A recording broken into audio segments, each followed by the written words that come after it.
2장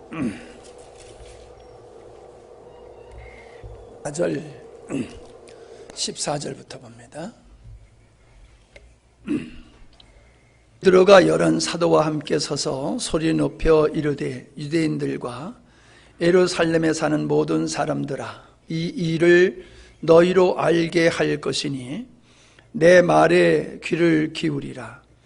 때가 제3시니 너희 생각과 같이 이 사람들이 취한 것이 아니라 이는 곧 선지자 요엘을 통하여 말씀하신 것이니 일러스되 하나님의 말씀하시기를 말세에 내가 내 영을 모든 육체에 부어 주리니 너희의 자녀들은 예언할 것이요 너희의 젊은이들은 환상을 보고 너희의 늙은이들은 꿈을 꾸리라.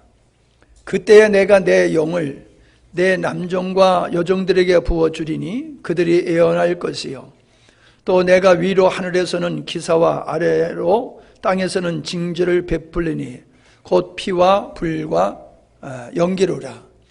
주의 크고 영화로운 날이 이르기 전에 해가 변하여 어두워지고 달이 변하여 피가 되리라. 누구든지 주의 이름을 부르는 자는 구원을 받으리라 하였느니라. 이스라엘 사람들아, 이 말을 들으라. 너희도 아는 바와 같이 하나님께서 나사렛 예수로 큰 권능과 기사와 표적을 너희 가운데서 베푸사 너희 앞에서 그를 증언하셨느니라. 그가 하나님께서 정하신 뜻과 미리 아신 대로 내어준 바 되었거늘 너희가 법없는 자들의 손을 빌려 못 박았으나 하나님께서 그를 사망의 고통에서 풀어 살리셨으니 이는 그가 사망에 매여 있을 수 없음이라. 아멘. 그동안 성령님에 대해서 말씀을 좀 살펴보았습니다. 우리가 성령님에 대해서 아는 것이 그렇게 중요한 게 아니죠. 하나님에 대해서 아는 것도 지식으로 아는 것도 그렇게 중요한 건 아닙니다. 지식은 우리에게 능력이 되질 않습니다. 성령님에 대해서가 아니라 성령님을 경험하고 성령님을 아는 것, 인격적인 관계 속에서 하나님을 알고 예수님을 알고 성령님을 알아야지 되는 것이지, 실제이신 성령님 하나님 예수님이 아닌 그 삼위일체 하나님에 대해서 우리가 안다라고 하는 것이 비록 바르게 알고 있다 할지라도 그것은 우리에게 능력이 되지를 않습니다. 그런데 사람들은 대부분 내가 알고 있는 것이 실체인 줄로 아닙니다. 그걸 압니다. 하나님에 대해서 바로 알고 있는 것 맞습니다. 그러나 그건 지식일 뿐이지 그 인격과 인격적인 하나님의 인격과 나와의 인격 사이에서 만남을 통해서 알게 되어지는 것이 바로 능력이지, 지식으로만 그분에 대해서 아는 것은 능력이 될 수가 없다라고 하는 겁니다. 우리는 이 역사, 오순절의 성령의 임하심을 통하여 교회의 역사가 시작되었다는 걸 잘 알고 있지요. 그런데 우리는 오순절에 나타나는 현상을 보고 거기 모였던 많은 사람들이 놀라고 당황했다라고 하는 사실을, 그리고 조롱하는 사람들까지 있었다. 술 취한 사람들이라고 조롱하는 사람들까지 있었다라고 하는 것을 우리는 살펴봤습니다. 그런데 보세요. 성령의 임하심으로 나타나는 여러 가지 현상들이 있는데 오늘 우리 그리스도인들은 어디에 주목하느냐 하면은 성령의 역사를 통하여 내적으로 변화되어지는 것에 주목하지 아니하고 현상에 주목하는 경우가 많다는 거지요. 성령의 역사하셔서 성령이 우리에게 임하시고 역사하실 때는 목적이 있지요. 그 목적이 어디 있느냐? 능력을 베푸는 데 있는 게 아니지요. 기사와 표적을 베푸는 것이 목적이 아니라 기사와 표적을 통해서 우리의 믿음을, 온전한 믿음, 예수 그리스도에 관한 확실한 믿음을 갖도록 성령께서 역사하신다는 거잖아요.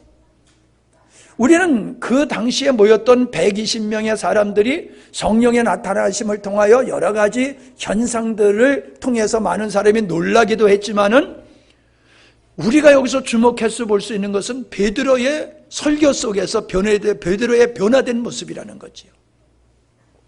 그는 죽는 것이 두려워서 예수님을 하나님이시라고 고백했고 메시아라고 고백했고 죽는 데까지 자기가 따라가겠다라고 결단하고 고백을 했지만은 그 상황이 왔더니 그 고백이 진정한 고백이 아니었다는 거지요.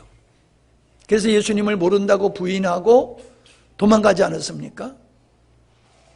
그냥 베드로가 가지고 있는 지식과 믿음은 차원이 다르다는 거지요. 근데 베드로는 자기가 가지고 있는 지식이 성령께서 알게 하신 그것이 곧 자기의 믿음의 수준인 줄로 착각을 했다는 거예요. 그래서 그는 넘어지고 실패했지요. 물론 다른 제자들도 마찬가지고. 그런데 지금 오순절 후에 베드로의 모습은 완전히 다른 모습으로 나타나잖아요. 그 후에도 마찬가지잖아요. 그가 옥에 잡혀 들어가는 일이 있어도 전혀 위축되지 않잖아요. 예수의 이름으로 어떤 말도 하지 말라고 했어도 그는 두려워하지 아니하고 사람의 말을 듣는 것과 하나님의 말씀을 듣는 것 어떤 게 더 중요하냐라고 하면서 그들의 위협 앞에 옥의 갇힘 속에 생명의 위협 속에서도 전혀 흔들리지 아니하고 담대히 예수를 구세주로 부활하신 주님을 증거하는 모습을 볼 수 있습니다. 그는 배우지 못한 사람이었지만은 그가 지혜롭게 하나님의 말씀을 전함을 통하여 그를 시기 질투했던 많은 사람들이 두려워하고 놀라는 역사들을 우리는 보아왔습니다.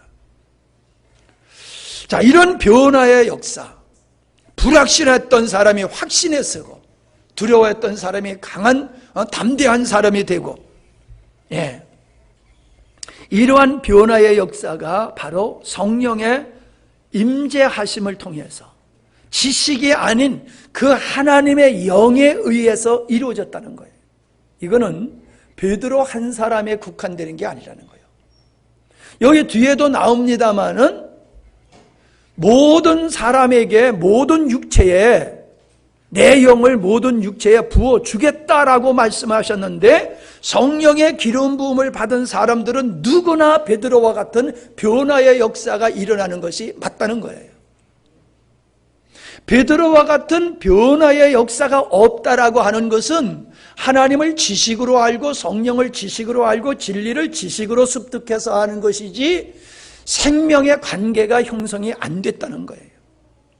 생명의 관계가 형성됐다라고 하면은 베드로에게 나타나는 이러한 변화의 모습은 누구에게든지 나타나야지 정상이라는 거예요. 여긴 반론할 여지가 없는 겁니다. 우리는 그 뒤에도 예루살렘에 핍박이 왔을 때에 그 예루살렘에 있던 사람들이 다 흩어진 곳에서 담대하게 복음을 전하는 이런 역사를 볼 수 있습니다. 에베소 지방의 사람들은 하나님의 성령의 임재하심과 그 은혜를 입은 후에 자기들의 모든 우상 숭배했던 삶을 다 청산하고 하나님 앞에 돌아오는 현실적인 물질과 환경적으로는 손해를 보지만은 경제적으로 손해를 보면서도 그들은 모든 하나님 없음 상태에서 행했던 것을 다 던져버리고 오직 하나님 한 분을 얻는, 그리스도를 한 분을 얻는 일에 그들이 매진했다라고 하는 것, 이게 바로 하나님의 영에 사로잡힌 사람들의 모습이라는 거예요. 교육에 의해서, 지식에 의해서 사람이 바뀌어지는 것이 아니라 하나님의 삼위일체 성령님에 의해서 사람들은 이렇게 변화된다는 거예요. 변화된다는 거예요.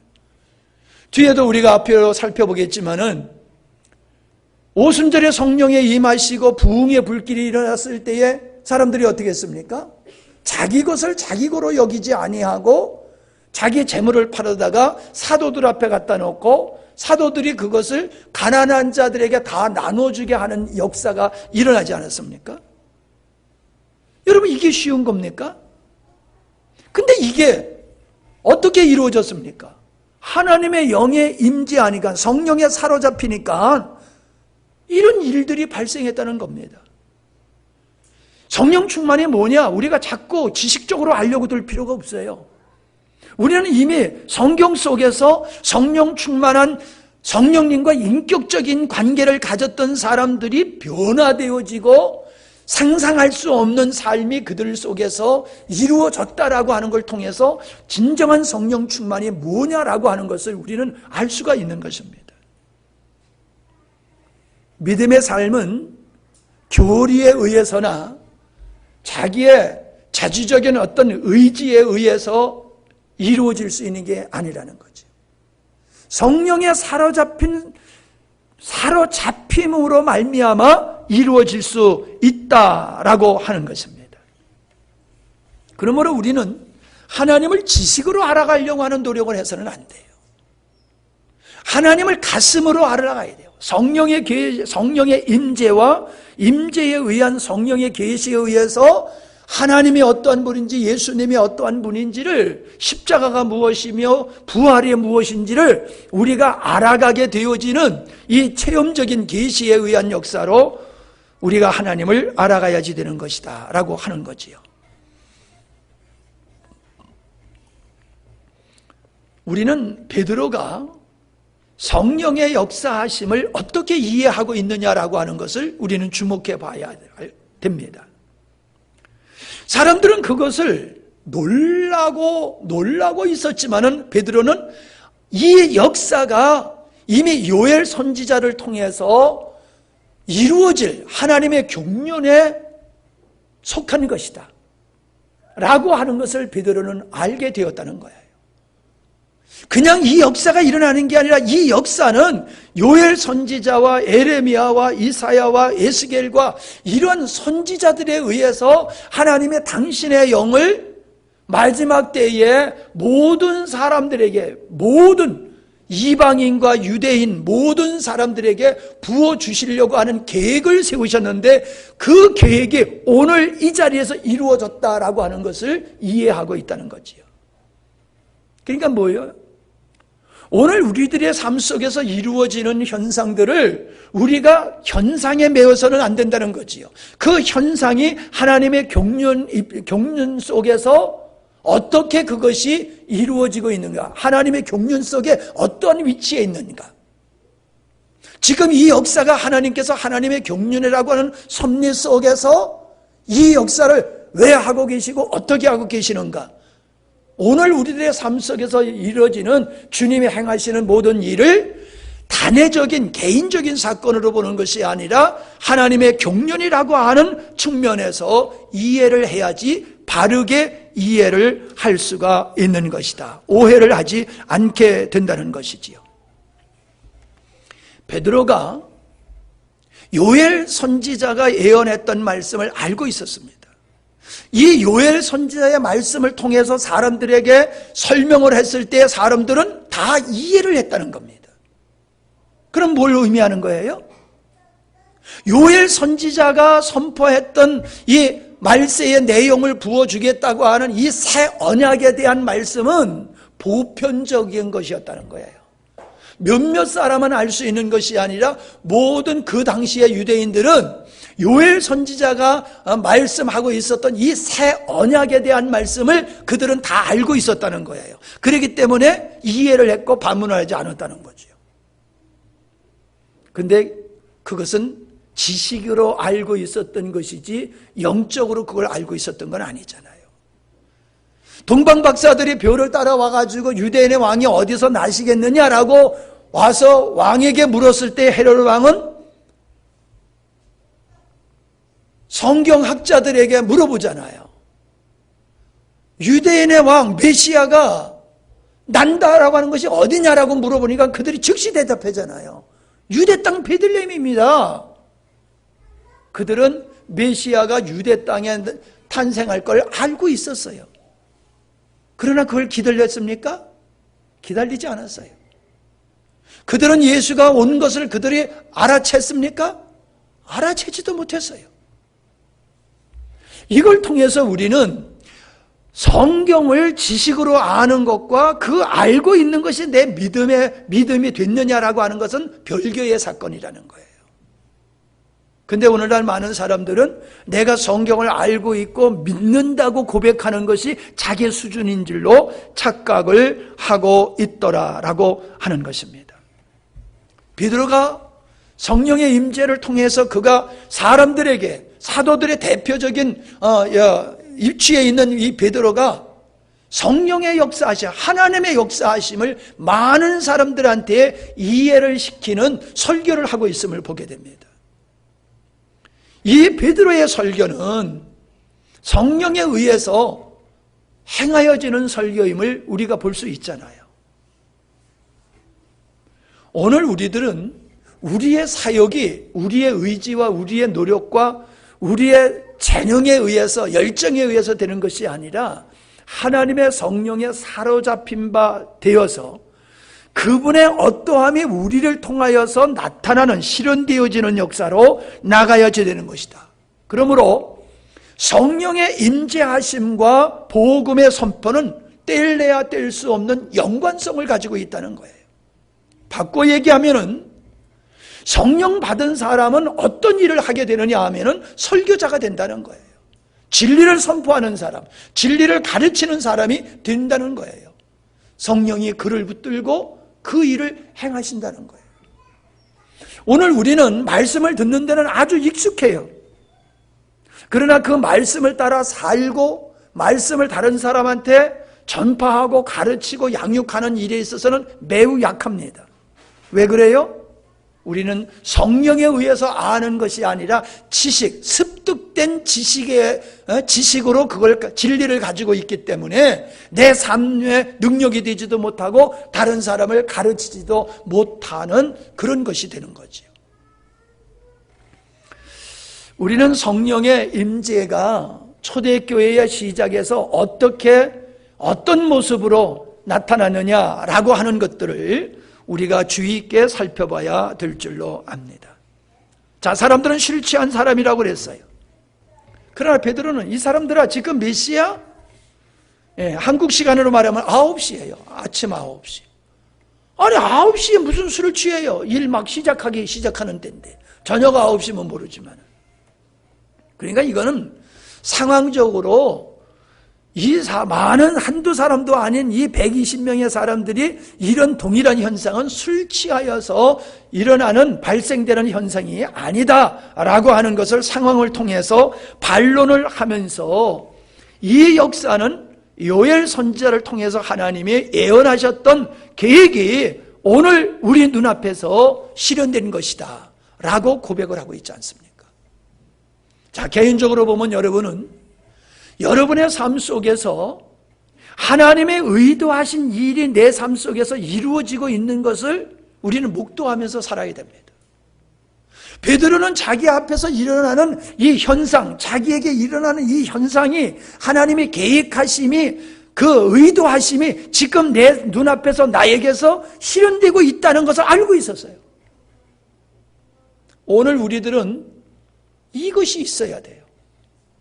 그냥 하나님이 이렇게 하신대라고 하는 게 아니라 그렇게 하나님의 창조 의도가 오늘의 이 시대에 나를 통해서 실현되어지고 이루어지는 것을 우리는 볼 수 있어야 돼요.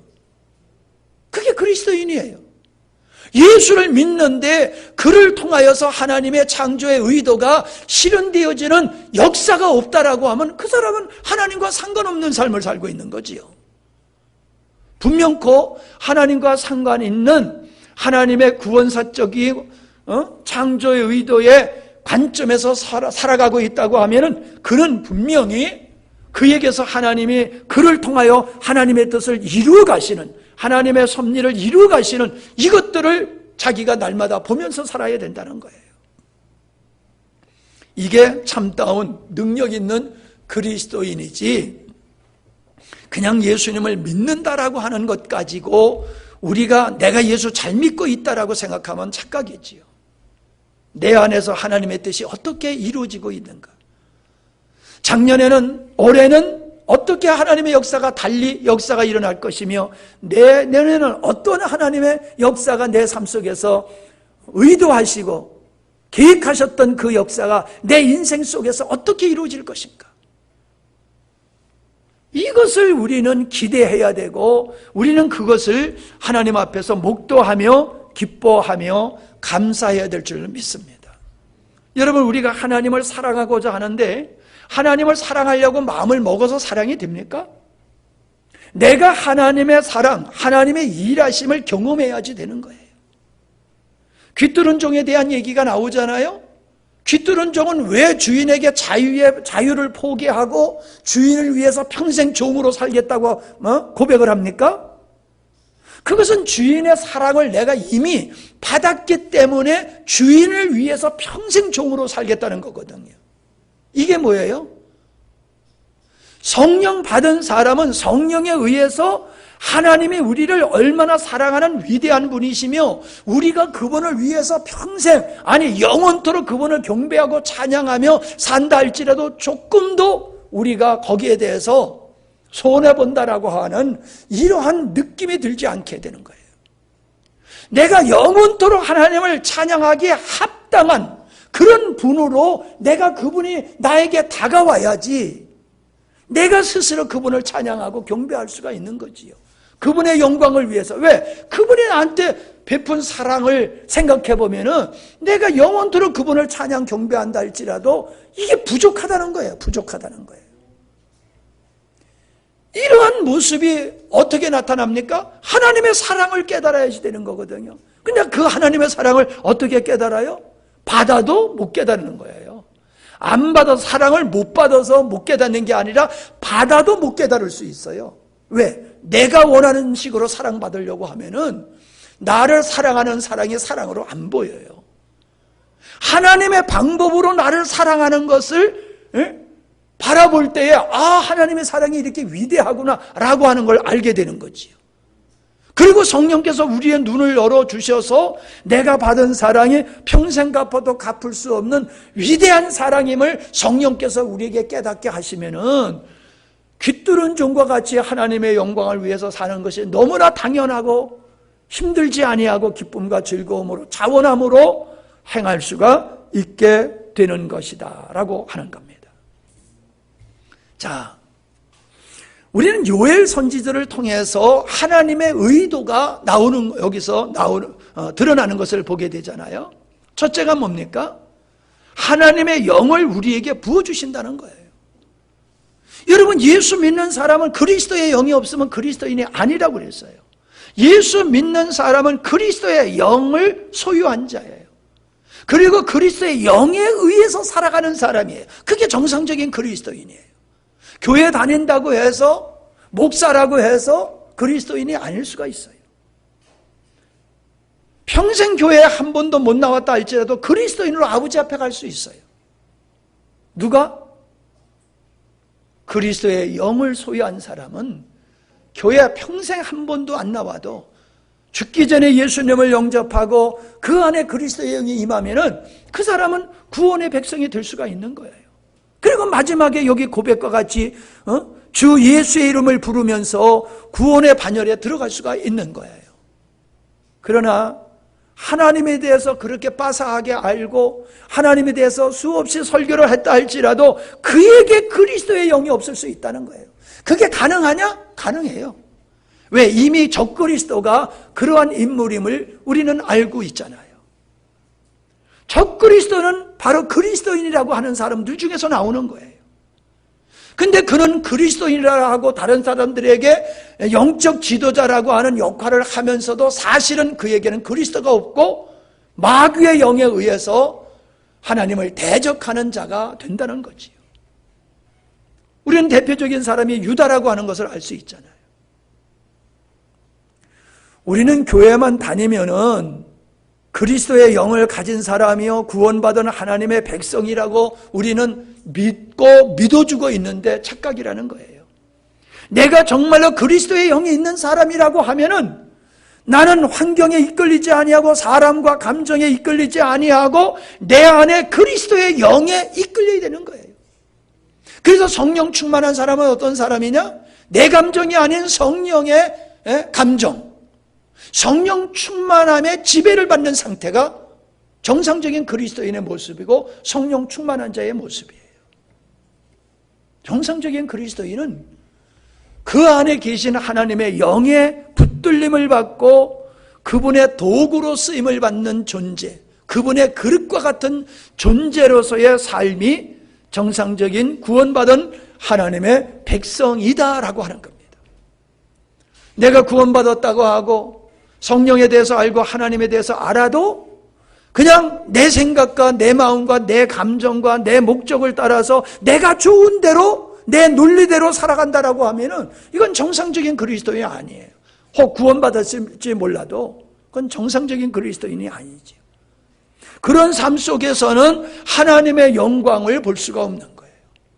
하나님의 영광을 보고 생수 되시는 그리스도, 생명 되시는 그리스도, 빛 되시고 소금 되시는 그리스도를 내가 맛보며 누려가는 사람들은 어떤 사람이냐? 나는 십자가로, 옛사람은 십자가로 넘겨버리고 예수 그리스도의 영, 성령에 의해서 살아가는 사람만이 생명이신 주님을, 생수이신 주님을 제대로 누리며 살 수 있음을 우리에게 보여주고 있는 것이죠. 자, 보세요. 얼마나 감사합니까? 모든 육체에 부어주겠다고 그랬어요. 특정한 사람에게만 편파적으로 주는 게 아니라는 거예요. 누구에게든지, 모든 사람에게든지 주신다는 거예요. 이게 하나님의 뜻이에요. 근데 아무나 주는 건 아니지요. 모든 사람이라고 하는 것은 차별 없음을 가르쳐 주는 거예요. 차별을 두지 않는다는 거예요. 이방인이나 유대인이나 차별을 사람은 두지만은 하나님은 차별을 안 두신다는 거예요. 남녀노소 차별을 안 두신다는 거예요. 여기 남종과 여종이라고 또 설명을 하고 있지요. 신분에 의해서 사람에게 하나님의 영을 주는 게 아니라는 거예요. 자기가 죄인임을 알고 예수님의 구세주임을 알고 하나님의 생명이면 안 되는 것을 알고 그 예수 그리스도의 이름을 부르는 자들에게는 하나님께서 당신의 영을 부으셔서 성령으로 말미암아 하나님의 의도를 이루는 그러한 하나님의 자녀와 하나님 나라의 백성, 그리스도의 신부를 만들어 가시겠다는 거예요. 내가 그리스도의 신부가 되는 것이 아니고 내가 하나님의 자녀로 만들어지는 것이 아니고 내가 하나님의 백성으로 멋지게 만들어지는 게 아니에요. 내 노력에 의해서가 아니에요. 성령에 의해서 이루어지는 거예요. 성령에 의해서. 그러니까 내 힘으로 내 의지로 뭘 하려고 애문을 쓰는 것은 가상하게 보이지요. 최선을 다한다는 말을 우리는 좋아해요. 그런데 최선을 하면 할수록 그거는 하나님을 무시하는 거예요.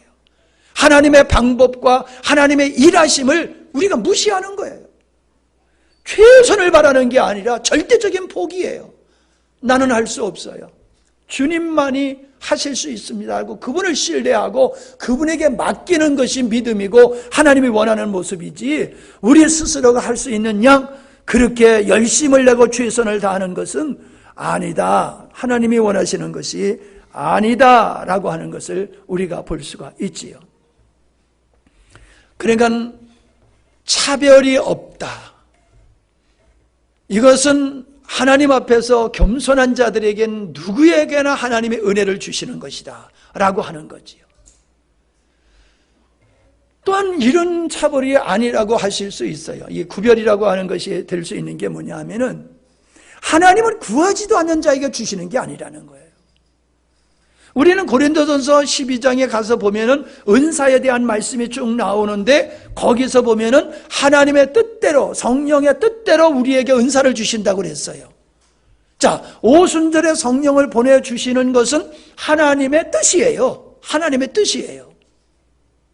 그런데 하나님의 뜻인데 이것이 모든 사람에게 부어주는 것이 하나님의 뜻인데 모든 사람에게 부어졌습니까? 그 당시에 예루살렘에 있던 모든 사람에게 부어진 게 아니잖아요. 누구에게만 부어졌어요? 120명. 하나님의 약속을 믿고 그걸 사모하고 그걸 목말라하고 그거를 간절히 구했던 사람들에게 하나님이 주셨어요. 뭘 우리에게 가르쳐 주는 겁니까? 하나님의 계획은 구하는 자의 몫이 된다는 거예요. 구하는 자의 몫이 되는 것이지 구하지도 않는데 하나님이 주시는 건 아니라는 거지요. 이들도 처음부터 구하려고 그랬던 건 아니잖아요. 그러나 주님께서 승천하시기 전에 예루살렘을 떠나지 말고 너희들은 아버지께서 약속하신 것을 받기 위해서 기도해라, 구해라. 그랬더니 아멘 하고 구했잖아요. 그랬더니 그들에게 임했잖아요. 하나님의 역사는 편파적이진 않지만은 구하지 않는 자들에게 주지 않은 거예요. 진주를 개에게 주지 말아라. 그와 같은 거예요. 하나님의 은혜는 값없이 주는 거지만은 구하지 않는 자에게는 절대로 안 주신다는 거지. 그리고 구하는 자에게는 절대로 주신다는 것을 우리에게 보여주고 있어요. 아버지 뜻대로. 그게 이루어지고 있잖아요. 이들의 삶 속에서. 이것은 하나님의 그 경륜이 믿음의 자녀들의 믿음을 통해서 그들의 간구를 통해서 이루어진다라고 하는 걸 우리에게 보여주고 있을 뿐만 아니라 더 놀라운 것은 무엇냐 하면은 말세의 징조에 대한 이야기가 같이 나와요. 남종과 여종과 모든 육체에 부어주신다고 했을 뿐만 아니라 20절에 보니까는 주의 크고 영어로운 날이 이르기 전에 하면서 말씀하고 있는 말씀이 뭡니까? 말세의 징조를 얘기하고 있는 거예요. 피와 불과 연기 이런 것들이 뭐예요? 말세의 징조에 대한 얘기예요. 요한계시록에도 동일한 말씀들을 하고 있잖아요. 아니 성령을 보내주신다고 하신 그 예언의 말씀에 이어서 말세에 대한 이야기까지 하고 계세요. 지금 베드로는 성령을 보내주신다라고 하는 이야기만 거기서 끝나는 게 아니라 베드로는 말세에 대한 예언한 요엘의 말씀까지 가지고 설교를 하고 있어요. 교회의 시작이 성령의 역사에서 이루어졌을 뿐만 아니라 하나님의 창조의 의도가 완성되어지는 말세의 이 역사도 성령에 의해서 이루어지는 것임을 보여주고 있음을 보게 됩니다. 말세라고 하는 게 뭡니까? 우리는 흔히 말세 그러면은 세상 끝을 말세라고 생각하지요. 그래서 말세는 앞으로 올 거다 이렇게 우리는 생각을 합니다. 그러나 성경에서 말하고 있는 말세라고 하는 것은 예수님의 초림으로부터 예수님의 재림, 심판이 이루어지는 재림까지 이 교회 시대를 말세라고 하는 거예요. 우리는 교회 시대에 살고 있어요. 그리고 우리는 어디를 바라보고 있느냐 하면은 진짜 말세를 바라보는 거예요. 주님의 창조의 경륜이 이루어졌을 때에 믿는 자들은 알곡과 같이 주님 앞에 가지만은 믿지 않는 자들은 마귀가 가는 불꽃으로 가게 된다라고 하는 이 세상의 마지막 첫 하늘과 첫 땅이 완전히 불 가운데 소멸되어지고 새 나라, 새 하늘과 새 땅이 준비된 것을 그걸 바라보면서 교회 시대에서 믿음의 생활을 하는 것이 성도의 삶이라는 거지요. 우리가 바라보는 것이 이러한 말세지말적인 미래에 이루어질 그 최종적인 하나님의 창조의 의도의 완성을 바라보고 사는 게 이게 정상적인 그리스도인의 신앙관이라는 거예요. 그러나 예수를 믿는 목적이 이 땅에서의 어떠한 내가 살아가고 있는 이 오늘날 내가 살아가고 있는 삶의 환경 속에서 사람과의 관계 속에서 내가 원하는 것이 성취되어지는 일에 나의 욕망과 나의 갈망이 이루어지는 것을 신앙의 목적으로 가지고 산다라고 하면은 그건 정상적인 그리스도인이 아니다라고 하는 것을 우리는 요엘 선지자의 말씀과 베드로가 그 요엘 선지자의 말씀을 예언된 말씀을 가지고 설교하고 있는 모습을 우리는 그 속에서 알 수가 있다라고 하는 겁니다. 정상적인 그리스도인은 말세, 종말론적인 신앙을 가지고 살아야 돼요. 여러분, 신앙을 안 가진 사람도요, 우리가 짧게 보면은 겨울을 바라보고 봄, 여름을 살잖아요. 봄, 여름, 가을은 겨울을 바라보고 살잖아요. 이 농경시대 속에서. 조금 더 크게 보면은 우리의 젊음은 젊어서 고생은 돈을 주고도 사서 한다는 얘기가 뭡니까? 젊었을 때 우리는 늙어서 살아갈 것을 준비하는 기간이다. 이런 얘기잖아요.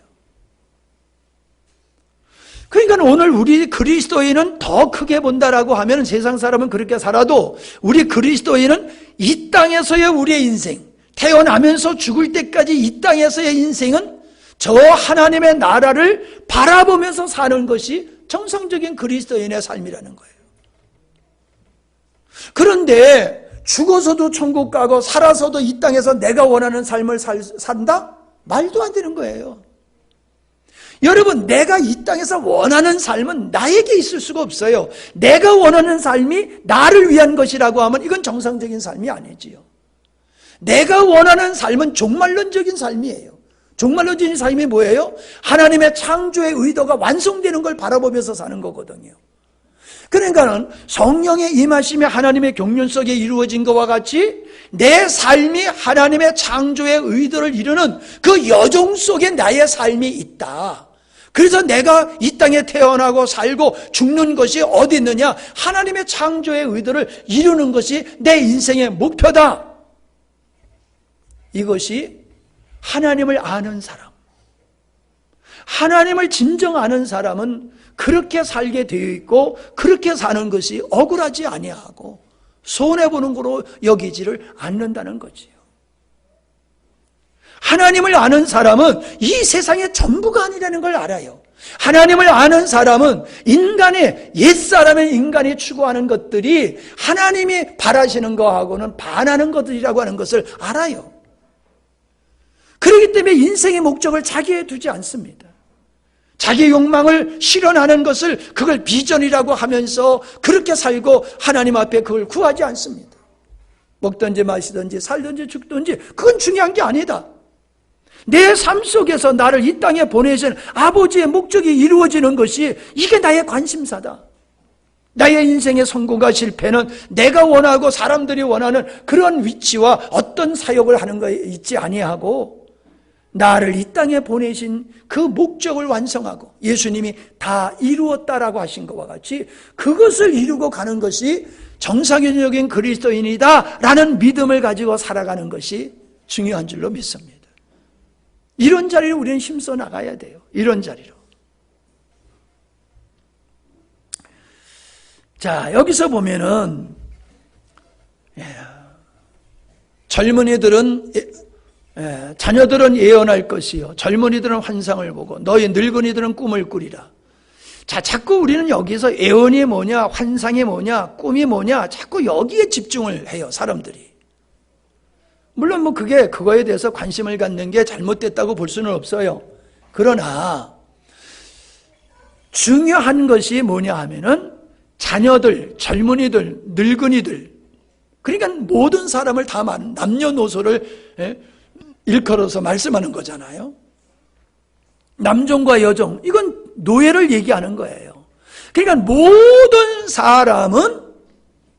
사람을 총칭하는 것이고 모든 사람은 하나님의 영에 사로잡힌 바 될 때에 그 하나님의 영에 의해서 어떤 사역자들이 된다는 거예요. 어떤 사역자들이. 예언할 수도 있고 환상을 보는 것일 수도 있고 꿈을 꿀 수 있는 것이다. 자, 여러분, 예언한다고 하는 것은 선지자들의 사역이었잖아요. 꿈과 환상을 본다는 것은 뭐예요? 이건 구약에서 하나님의 계시의 방법이에요. 그러니까 생각해 보세요. 예언, 하나님의 계시의 통로, 하나님의 영이 임하시면 예언, 하나님께서 앞으로 어떤 당신의 의도하신 일을 어떻게 이루어질 건가를 선지자들을 통해서 알게 하셨단 말이에요.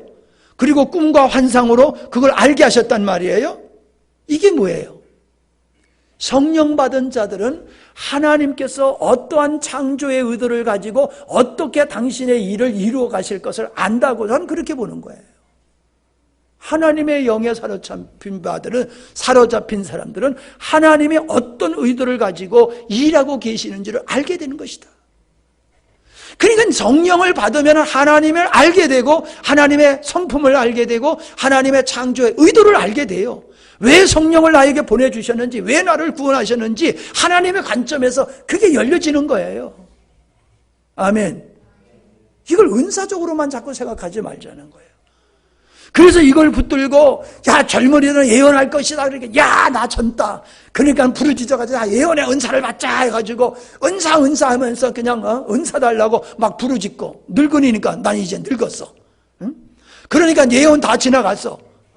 환상도 다 지나갔어. 뭐요? 꿈을 꿔야 되겠다. 그래서 꿈꾸기 위해 가지고 하고 이상한 꿈 꾸면은 목사님 나 이런 꿈 꿨는데 이게 무슨 뜻이에요? 자꾸 그래서 꿈쟁이 요셉과 같이 자꾸 갈라든단 말이에요. 환상도 마찬가지지요. 우리에게는 하나님의 계시가 있냐는 거예요. 하나님의 계시가 있냐? 하나님의 뜻을 드러낸 그 계시가 있느냐? 예수 그리스도를 십자가에 예수 그리스도를 비밀이라고 그랬잖아요. 비밀. 이 비밀이신 십자가의 복음, 예수가 성령의 임하심을 통하여 아이들이나 젊은이나 늙은이나 할 것 없이 모든 사람이 예수님의 비밀이 아닌 명확하게 예수님이 누군지 하나님이 어떠한 분인지 그분의 어떠한 목적을 가지고 어떻게 일하고 있는지를 알아야 된다는 거예요. 알게 된다는 거예요. 성령이 임하시면. 놀랍지 않아요, 여러분? 우리의 관심이 딴 데 있으니까는 성령이 임하셔도 우리가 다른 데 관심을 가지고 있으니까 성령이 이런 걸 우리에게 깨우쳐 주셔도 모르는 거예요. 귀가 있어도 모르고 눈이 있어도 보아도 모르고 모르는 거예요. 왜? 관심이 딴 데 있으니까. 그러나 하나님께 목적을 두고 살아가는 사람은 이런 성령의 역사를 통해서 이런 것을 알게 될 줄로 믿습니다. 자, 중요한 것이 결론적으로 중요한 게 뭐냐면은 예수의 이름을 부르면은 구원을 얻는다. 그랬어요. 내가 그랬잖아요. 성경에 보면 예수를 믿으면 구원받는다는 말이 없다. 그렇게 말을 했는데 나 오늘 이 말씀을 묵상하면서 보니까는 이 말씀이 그 말씀이로구나 하는 생각이 들어요. 예수의 이름을 부르면은 구원을 받는다. 예수의 이름을 부른다는 것이 뭐냐? 이름이라고 하는 게 뭐예요? 대표잖아요, 대표. 여러분의 이름을 부르면 여러분이 고개를 돌리잖아요. 출석을 부를 때에 자기 이름을 부르면 대답을 하잖아요. 범죄인들을 신문하고 뭐 재판하고 그럴 때 보면은 그 사람의 이름, 생년, 월일, 주소 이런 걸 물어본대요. 당신이 이 사람이 맞느냐? 이걸 확인한다는 거예요, 항상. 검사들이 조사를 하고 재판받고 할 때는 그걸 그 사람의 신분을 늘 확인을 한다고 그러더라고요. 그 이름은 뭐예요? 나의 대표예요, 나의 대표. 나를 상징하는 대표란 말이죠. 그리고 이름이라고 하는 것은 명예잖아요, 명예. 이름을 더럽혔다. 내 이름을 더럽혔다. 우리의 이름을 더럽혔다. 이름을 걸고 내가 약속한다. 이름이라고 하는 것은 이러한 역할이 기능이 있음을 우리가 알게 되지 않습니까? 인격을 나타내는 거다. 인격. 이름은 존재와 인격을 나타내는 것이다. 그러므로 예수의 이름을 부른다라고 하는 것은 주 예수여, 오 주여 이렇게 부르는 것을 말하는 게 아니에요. 겉으로는 성경에 보면은 우리가 사도행전 2장 21절, 9장 14절, 22장 16절, 고린도전서 1장 2절, 디모데후서 2장 9절, 19절 이런 데 보면요. 또 요한일서 3장 23절, 5장 13절 제가 쭉 찾아보니까는 이런 데서는 뭐로 나타나냐면 예수의 이름을 부르는 것이 신앙 고백으로 나타나 있어요. 예수를 믿는 사람들을 가리켜서 예수의 이름을 부르는 자들이다 이렇게 얘기를 하고 있어요. 구원받은 자들을. 그러니까 예수의 이름을 부른다라고 하는 것은 그냥 호칭을 의미하는 것이 아니라 예수님을 믿는다는 것을 의미하는 거예요. 예수님을 믿는다는 것을. 여러분, 우리가 성령의 역사를 통해서 이루어지는 게 뭡니까? 성령으로 하지 아니하고는 누구나 예수를 주시라 할 수 없느니라. 성경은 우리에게 분명히 그것을 말씀해 주고 있지 않습니까? 그러니까 성령이 임하심을 통하여서 하나님을 알게 되고 종말론적 신앙을 갖게 되어지고, 그리고 예수님을 믿어 구원에 이르게 되어지는 이 놀라운 역사를 총체적으로 설명을 하고 있음을 보게 됩니다. 우리가 하나님에 대해서, 성령님에 대해서 안다 할지라도 우리가 그분의 이름을 부르지 아니하면, 믿지 아니하면은 하나님과 상관없는 사람이다 라고 하는 것을 우리에게 보여주고 있습니다. 또 베드로는 22절에 보니까는 하나님께서 나사렛 예수로 큰 권능과 기사와 표적을 너희 가운데 베푸사 너희 앞에서 그를 증언하셨느니라. 뭔 얘기예요? 예수님께서 공생애 속에서 얼마나 많은 기사와 표적을 행했습니까? 베드로도 알고 있는 거고, 그 시대의 사람은 소문을 들어서 다 알고 있는 거예요. 직접 목격한 사람도 있고 체험자도 있지만은 모든 사람이 다 들어서 알고 있는 거잖아요. 왜 하나님께서 나사렛 예수로 하여금 그에게 그런 기사와 표적을 행하셨느냐? 예수님이 구세주라고 하는 것을 그들이 믿게 하기 위해서다라고 하는 거지요. 그래서 4장 30절이나 5장 12절에 가보면은 하나님께서 성령을 한량없이 예수님에게 부어주셔서 그러한 기사와 표적과 능력을 행하게 하셨다, 이런 말씀을 반복해서 하고 있음을 보게 되어집니다. 무슨 얘기예요? 왜 하나님은 기사와 표적을 행하셨으며 어떤 목적을 가지고 행하셨느냐, 이걸 얘기하고 있는 거예요. 그럼 그 시대나 지금이나 동일한 거예요. 성령의 나타나심을 통해서 이루어지는 기사와 표적은 기사와 표적 자체가 목적이 아니라 그걸 통해서 우리에게 예수님이 구세주다라고 하는 것을 깨닫게 하기 위해서 성령님께서 그러한 기사와 표적을 행하신다는 거예요. 근데 이 본질을 놔둬버리고 현상에 매여가지고 현상 속에서 빠져가지고 헤어나오지 못하는 이런 신앙은 기복신앙으로 갈 수밖에 없다는 거지요. 우리는 그러한 기사와 표적의 나타남과 그러한 역사가 우리의 삶 속에 없어도 된다는 얘기가 아니에요. 있어야지 돼요.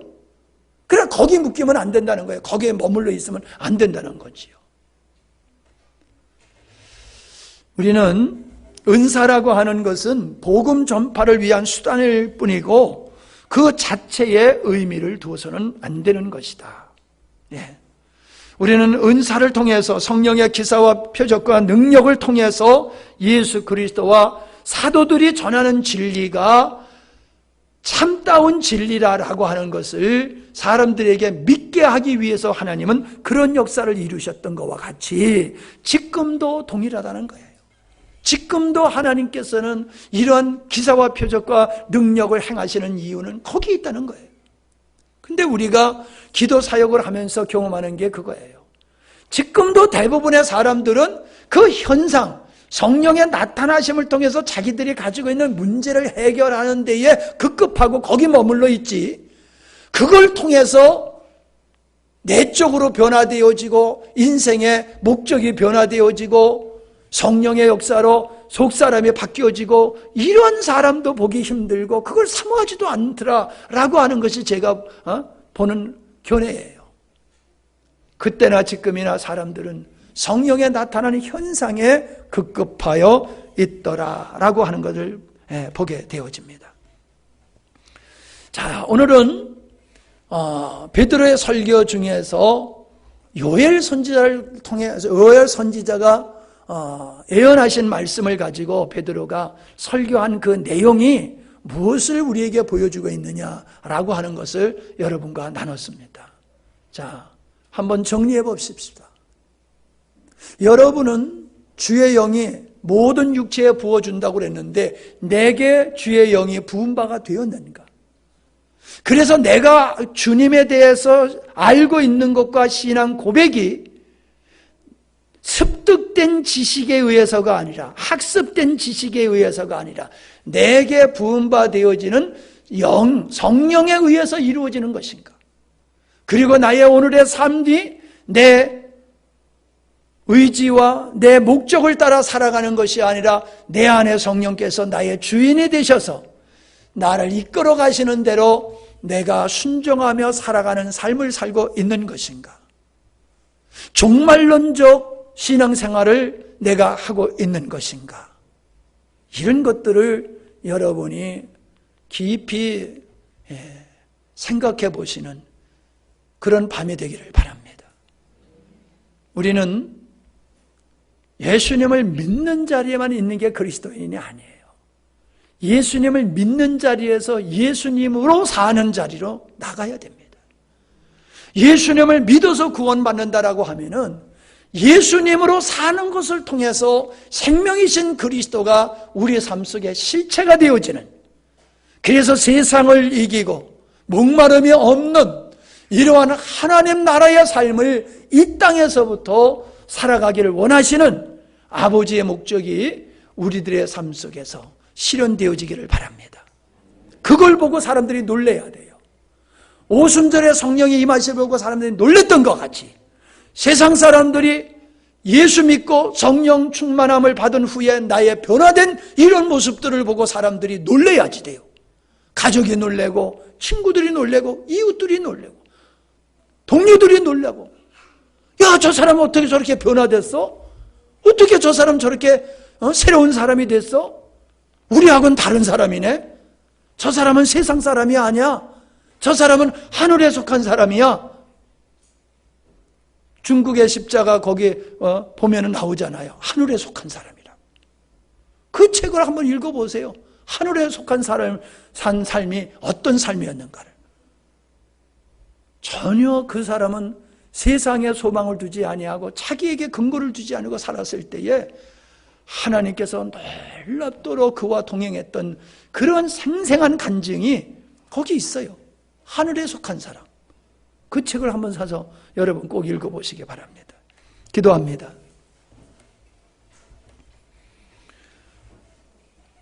베드로의 설교, 요엘 선지자의 말씀이, 예언된 말씀이 어떻게 이루어졌는 것인가를 우리에게 가르쳐 주셨고, 우리가 그렇게 약속하신 성령님에 의해서 살아가는, 변화되어지는 이 모습이 어떤 것인가를 잠시 살펴보았습니다.